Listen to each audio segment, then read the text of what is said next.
Kia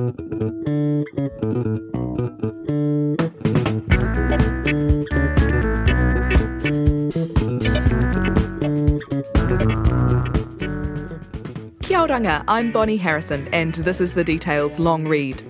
This week, a story from North and South magazine's June issue called Homeward Bound. It's about the return of human remains from museums around the world to Moriori in the Chatham Islands. It's written by Veronika Meduna. One of the people she talks to is a powerful voice in reclaiming Moriori culture, Maui Solomon. And at the end of this story, The Details' Alexia Russell talks to him too about his life's work. This is Homeward Bound by Veronika Meduna. In a sacred resting place at Te Papa Tongarewa, hundreds of Moriori ancestral remains are waiting to make their final journey back home to Rekohu, the main island in the windswept Chatham Islands group, some 800 kilometres east of New Zealand. Koimi Chukit have been arriving in New Zealand over the past year from colonial collections held in museums overseas and universities in New Zealand as part of a long-running effort to repatriate skeletal remains back to their rightful place with their people. Like other colonised countries, New Zealand has a painful and shameful history of stolen Moriori and Maori remains, dug up unceremoniously and traded as scientific objects and curiosities by colonial bone collectors and notorious grave robbers, serving the contemporaneous thinking that both were inferior people and dying out. Moriori were considered near extinct, and koimi were taken in such large numbers that the tribe may represent the most collected people in the Pacific. Bringing the remains home is the ultimate honouring of these karapuna, ancestors in Tare Moriori, for Maui Solomon, the tribe's chief negotiator and lifelong advocate of the correct telling of Moriori history and the reclaiming of culture.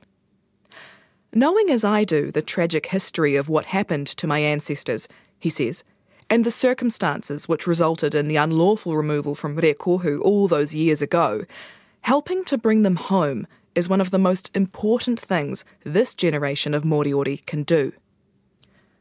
In the largest single repatriation of Moriori remains to date, more than 100 ancestors were returned by London's Natural History Museum last July. Solomon travelled to London to receive them and to meet the curators who'd been caring for them. None of them are responsible for our ancestors leaving our shores, he says.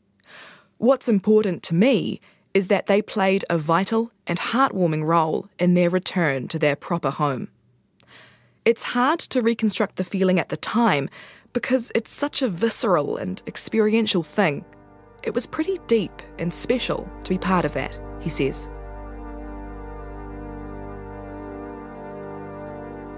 For Susan Thorpe, a researcher with Te Papa's repatriation team Karanga Aotearoa, and Solomon's wife, the London visit was the culmination of many years of work. The London repatriation started in 2007, she says. When I travelled there to represent Karanga Aotearoa and worked with the staff to begin to examine their accession records. It was a collation of records from museums all around Britain. Many of the koimi were not collected by the Natural History Museum itself, but they became the repository. Thorpe could trace the remains to the Royal College of Surgeons in Edinburgh, Oxford University, the University College London, and private collections, from where they were moved to the Natural History Museum for safekeeping after the Blitz bombings of London during World War II. They were never displayed there and remained in storage for decades, until the UK introduced a new law to ease the transfer of human remains. Thorpe says now, all over the world, and particularly in Germany, there's a great deal of not just interest and enthusiasm, but a real, ethical, reciprocal response to return. It's beautiful to be part of that, she says.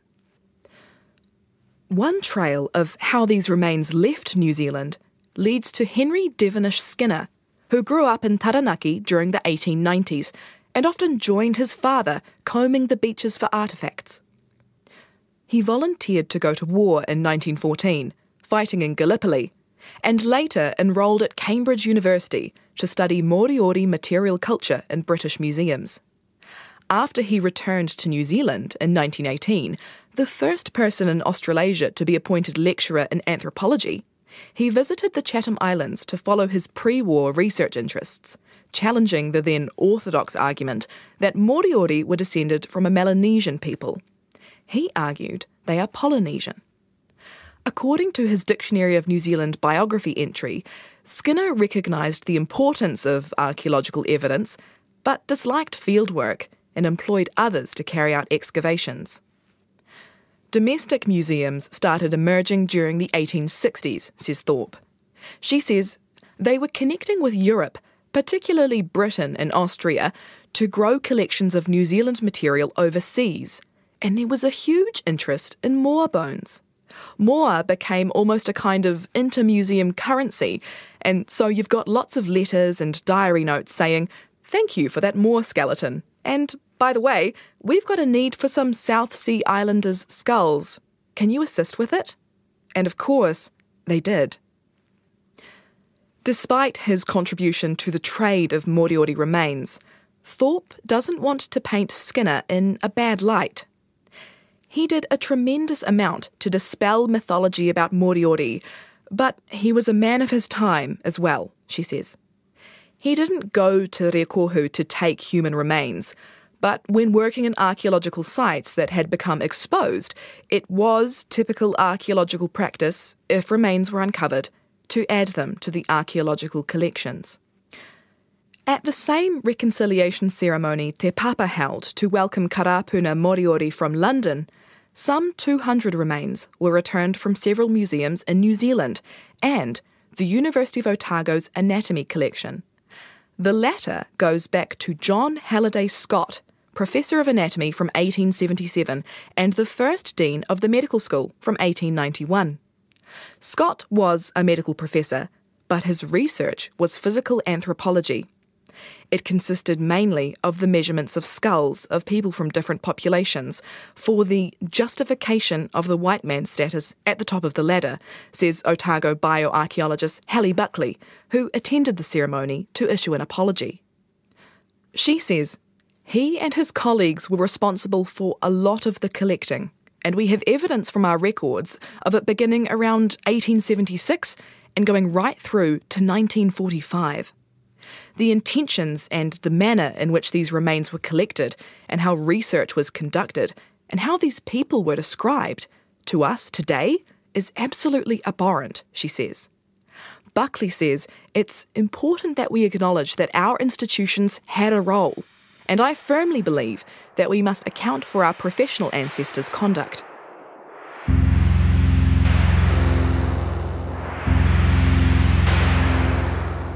Much has changed since then.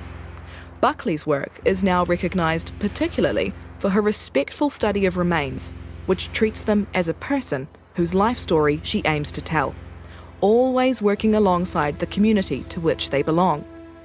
Yes, you're righting wrongs, but you are also giving them their family back, she says. Some Moriori in the anatomy collection are represented only by a single bone. For a few, there are complete skeletons. With permission and encouragement from the Hokotehi Moriori Trust, Buckley worked to reconstruct a biological biography for each of them, to return not only their remains, but their stories as well. From the bones, she could tell whether the ancestors were male or female, and what age they were. The teeth tell a story about the types of foods they were eating, oral diseases they may have had, and whether they might have suffered from any sort of stress during childhood. Generally, Buckley found people were healthy and very strong, with bones showing evidence of strenuous activity, suggesting they were carrying or dragging heavy weights. Many people grew old, and those who suffered fractures received community care for weeks to rest and heal. Their teeth show wear that suggest they may have used them as a tool, likely to process plant fibres or animal skins. The humanity of these people was brought back to us through this beautiful work, says Thorpe. Moriori were extremely fine and talented weavers. They made sophisticated fishing nets and gear. They wove purse seine nets, baskets, garments and mats, amongst other things. We shouldn't necessarily assume that toothwear is associated only with food. It's very common in other cultures around the world where the wearing of skins is necessary for warmth and fibres are used for weaving. Buckley also found that some people suffered from anemia and scurvy as children, suggesting seasonal dietary shortages of iron and vitamin C. And there is some bone evidence of tuberculosis and possibly leprosy.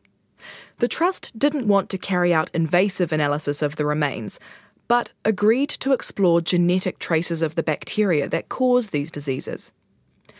It was always assumed that tuberculosis was introduced by Pākehā, says Buckley, and they did indeed introduce highly virulent strains to New Zealand, but not on Rekohu, which were devastating to Māori and Moriori and are still a problem today. But Te Rangi Hiroa, also known as Sir Peter Buck, always argued that from oral histories, tuberculosis was present pre-Pākehā. I have seen skeletal evidence of tuberculosis among pre-European kōiwi tangata and some of the karapuna, and we want to see if this could be closely related to tuberculosis that is carried by pinnipeds, seals and sea lions, she says. But all will depend on which research the Trust wants to pursue further. No anthropological research on human remains has any validity unless it's done with the knowledge and the support of the community and to answer community-driven questions, Buckley says.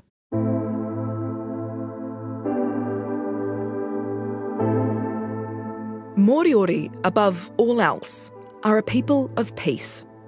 For Maui Solomon, the repatriations are part of a wider recovery of culture, language and recognition, and the debunking of long-lived myths. He says 5 or 6 generations of New Zealanders have been taught that Moriori were weak and inferior people who occupied New Zealand and got driven out to the Chathams by the later, more aggressive Māori and then got dealt to and were extinct. And that was what's been taught in national schools. All we're asking now is to have the truth taught, he says. The true story is of a Polynesian people settling on Rekohu and other islands in the group almost a millennium ago, and developing an egalitarian society which outlawed warfare and killing. This pacifism is pivotal to the historical injustices Moriori experienced, including what Solomon describes as genocide following the arrival of 2 iwi, Ngāti Mutunga and Ngāti Tama, late in 1835. He says, "We maintained our mana by upholding and adhering to the custom of non-violence and welcoming and looking after these invaders. Our ancestors didn't know that they were invading and had come to take over the land. They just saw people who were in need, who were sick, unwell from this voyage, and looked after them." Solomon refers to a letter written in 1862 by Moriori leader Hirawana Tapu, telling Governor Sir George Grey that, quote, "The Māori hid their true intentions from us. It wasn't until several weeks later that they began to takahi the land, killing and enslaving our people as they went." The Crown knew what was happening, Solomon says. You had people like Bishop Selwyn, who was there in the early 1840s and reporting back, saying there's gross slaughter and slavery and injustice happening on the island. Other missionaries were reporting the same thing, but out of sight, out of mind, he says. The killings also aided colonial collectors. Solomon says, after the genocide of the early 19th century, many of those human remains were just left scattered around. The thought of having suffered the degradation of being killed and eaten, then to be removed offshore and stuck in some foreign institution, how many indignities can a human being endure, says Solomon. Moriori gathered from the Chathams and throughout Aotearoa to attend the solemn repatriation ceremony. One of the orators was Kiwa Hammond, who spoke in both Te Reo Māori and Tare Moriori, reciting ancient incantations likely familiar to the ancestors whose remains were coming home. Reviving the Moriori language is a challenge. There are no recordings, only descriptions of how it was spoken. For Hammond, the challenge is also personal, as he only learned of his Moriori roots 25 years ago. He says, "We are recognised as being among quite a few families called the Lost Voices, because, for whatever reason, our karapuna were removed from Rekohu, and we don't have a strong hokopapa, or whakapapa i te reo Māori, connection to those who remained on the island. There are a lot of families around the country who have a similar story," he says. For this reason, Hammond spoke, but did not carry any of the boxes containing ancestral bones. "Our purpose here is to carry the living people. Our role is to revive and revitalise our rongo, or songs, and our karaki," he says. Since the large repatriation, Moriori remains have returned from the Natural History Museum in Vienna from collections traded by Hochstetter and Andreas Reischek, arguably the most infamous gravedigger, who had no qualms breaking tapu knowingly. In June this year, more remains will be returned by 7 institutions in Germany. "I have committed my life to having the truth about Moriori told and to have justice for Moriori," Maui Solomon says. "I'll probably go to my grave not seeing that justice really has been done, but we've made a lot of progress." Eventually, in 2 or 3 years, all karapuna will embark on the final leg of their long journey home, to be laid to rest in a memorial site. Solomon says, "When we take them back to the island, eventually there'll be close to 600 koimi to be returned. And that's going to be a huge occasion, not just for Moriori, but for the whole island."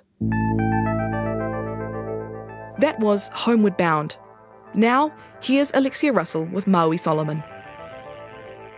Maui Solomon, welcome back to The Detail. Kia oranga, nice to be here.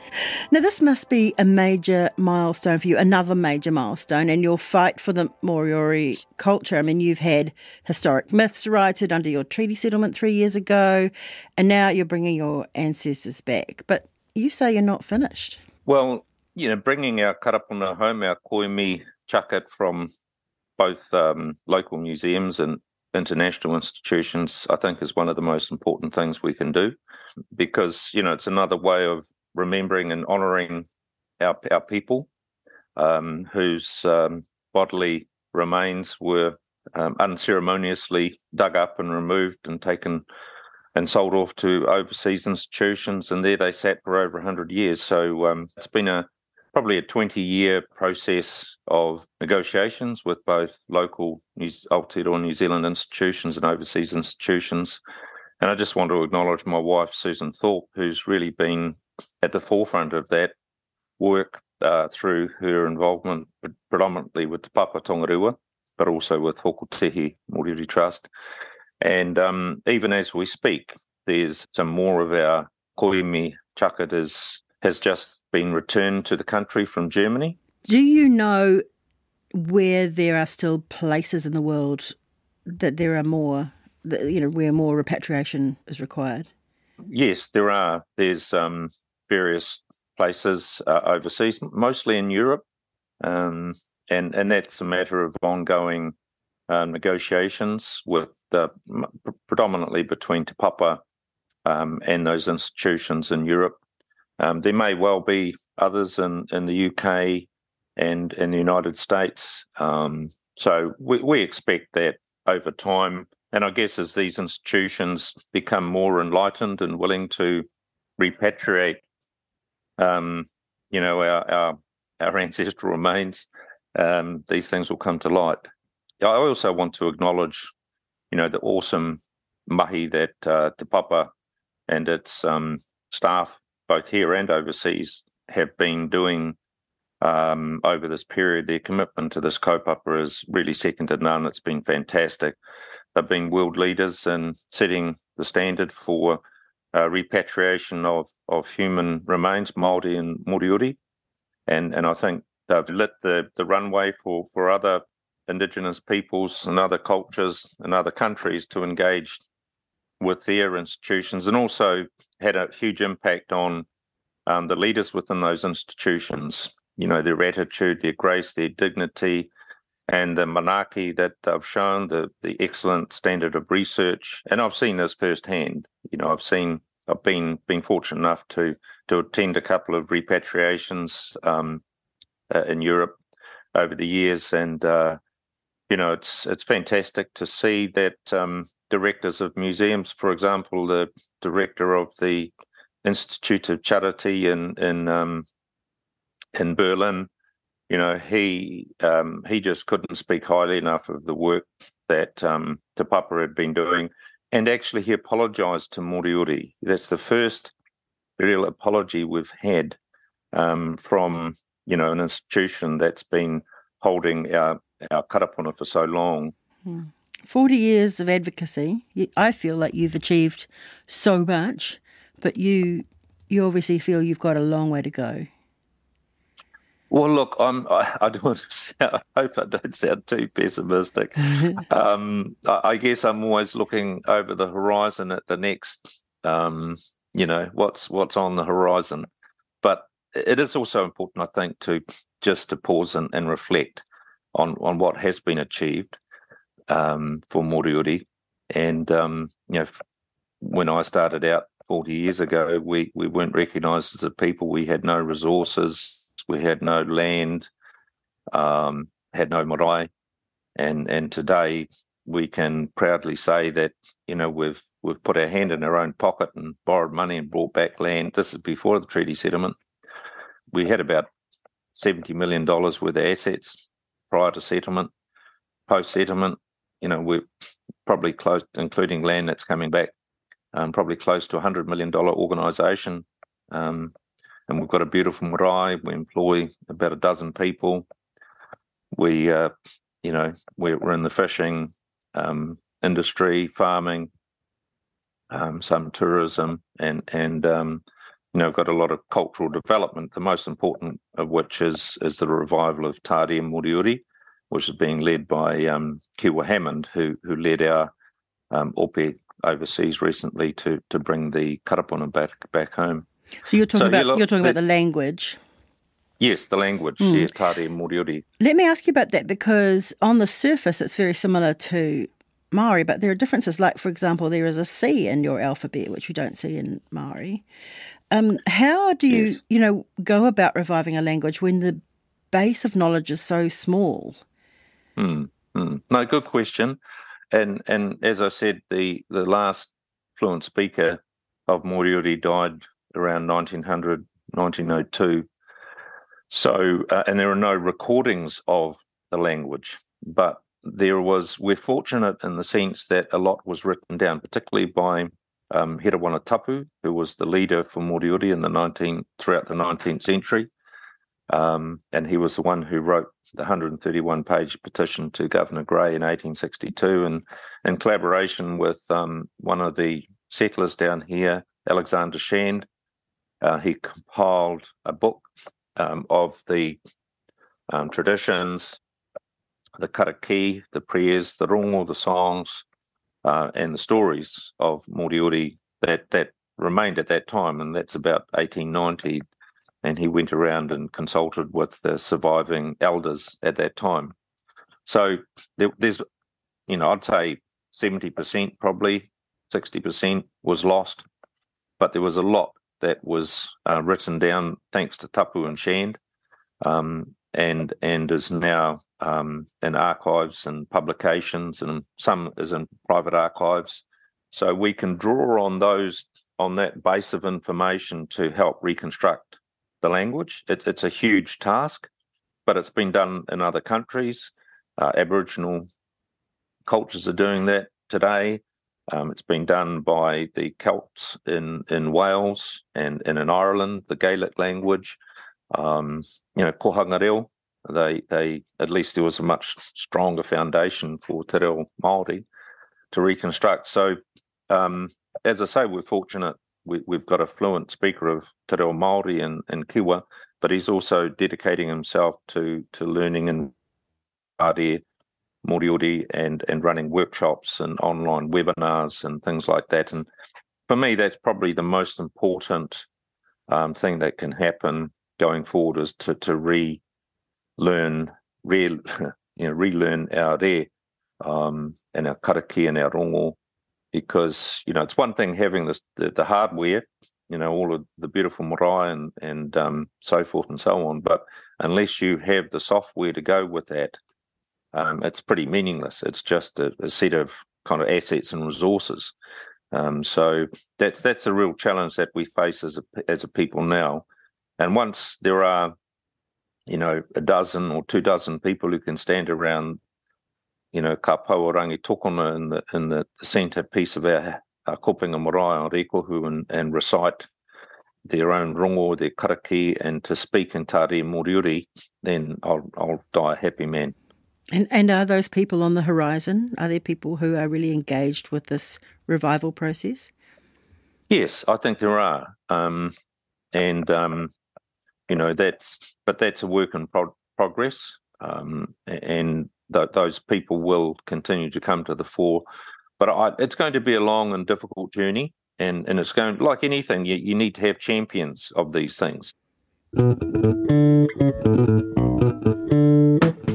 That was Maui Solomon, and the story read by Bonnie Harrison was Homeward Bound from North and South, June issue, written by Veronika Meduna.